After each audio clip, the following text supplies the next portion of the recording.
मां कुंती कहती हैं, हे प्रभु, तथा परमहंसानां मुनीनां अमलात्मनां भक्ति योग विधानार्थं कथं पश्येमहि स्त्रिय।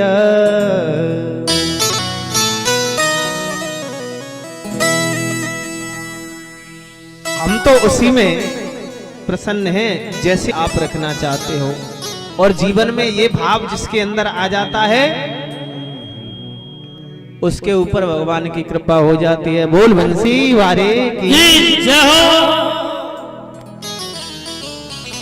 मां कुंती ने स्तुति की, भगवान ने सबको आशीर्वाद दिया। पांडवों को लेकर के भगवान पितामह भीष्म के पास पहुंच गए। सरसैया पे जो पितामह भीष्म पड़े हुए थे, हजारों बाण पूरे शरीर में लगे हुए हैं, एक एक बूंद करके पूरा रक्त प्रवाहित हो चुका है, केवल हड्डियां शेष हैं।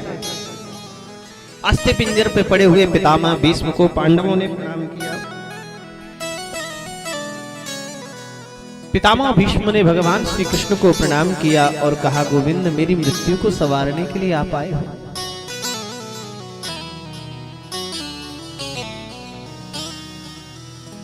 जन्म जन्म मुनि यतन कराही,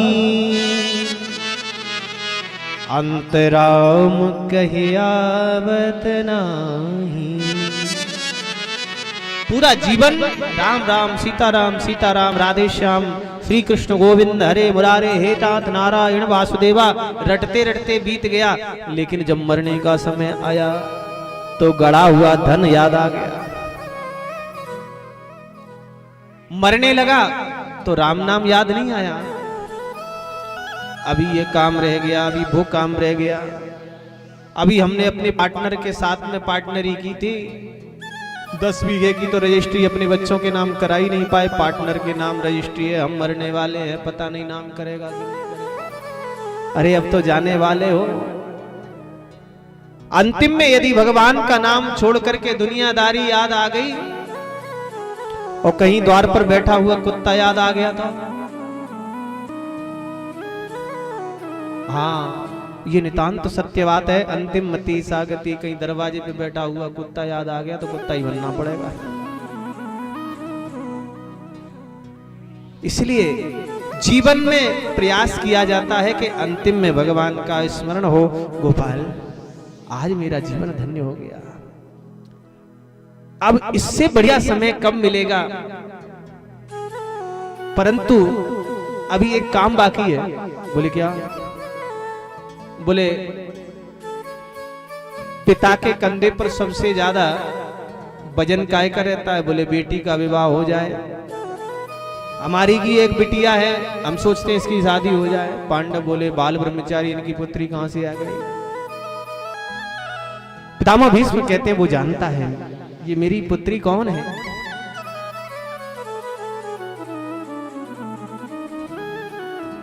श्री श्रुति महाराज कहते हैं, हे ऋषियों, पितामह भीष्म कहते हैं, इतिमति रूपकल्पिता वितृष्णा भगवती सात्वत पुंगवे विभूनि स्वसुखमुपगति क्वचिद विहर्तुम् प्रकृतिमुपेयुषि यद्भव प्रवाह।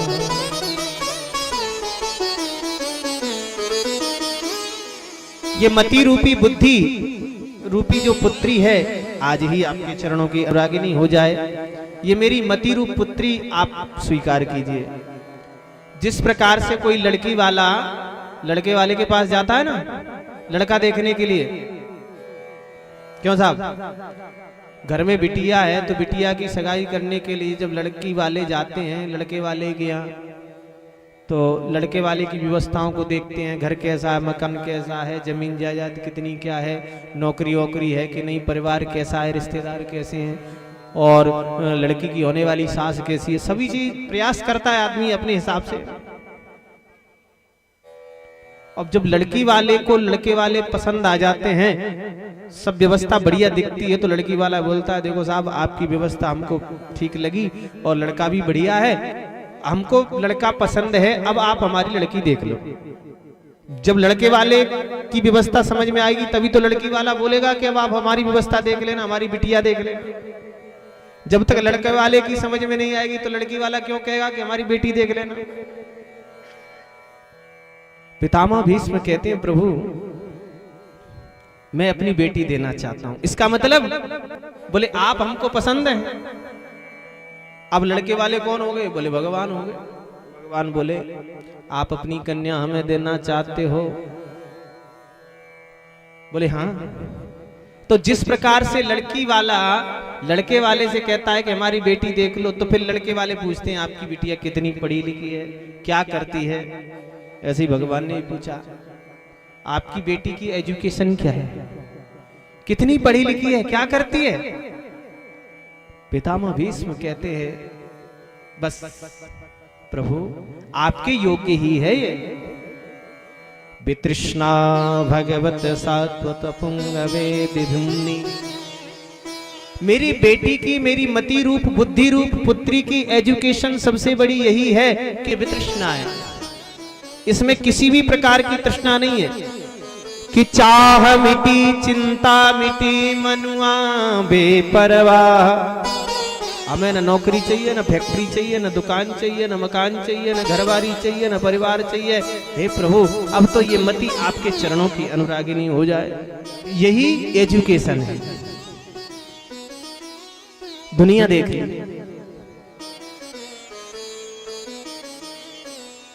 ये गोपाल वो झांकी में याद करता हूं, आज मेरे हृदय में आकर के विराजमान हो जाए। जिस समय मैंने प्रतिज्ञा की थी दुर्योधन के सामने कि आज जो हरिहीन शस्त्र गहाऊं, तौला जो गंगा जननी को शांतनु सुत न कहाऊं।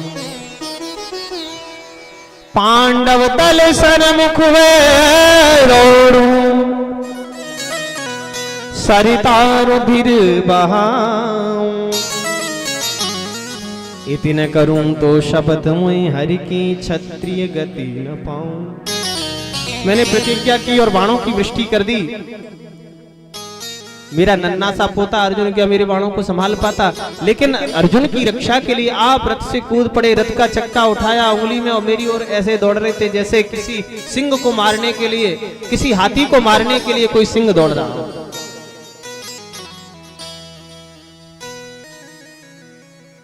पितामह भीष्म कहते आप शेर थे तो हाथी से कम तो हम ही नहीं थे।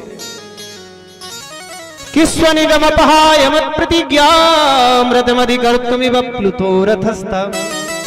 रतरत चरणो भया चलत गो हरिरिवहं तुमिभं गतोत्तरेया।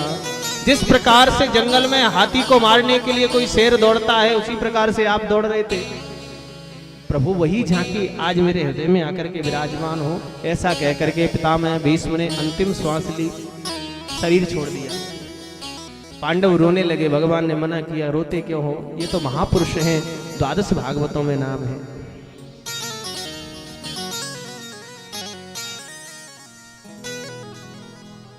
इन्होंने अपने जीवन को सार्थक किया, मरण के समय गोविंद का दर्शन प्राप्त किया, परम भागवतों में सम्मिलित हुए। बोलिए भीष्म जी महाराज की जय हो। भगवान पांडवों को राज्य देकर के युधिष्ठिर महाराज को हस्तिनापुर का राजा बना करके द्वारका चले गए। परीक्षित जी का जन्म हो गया।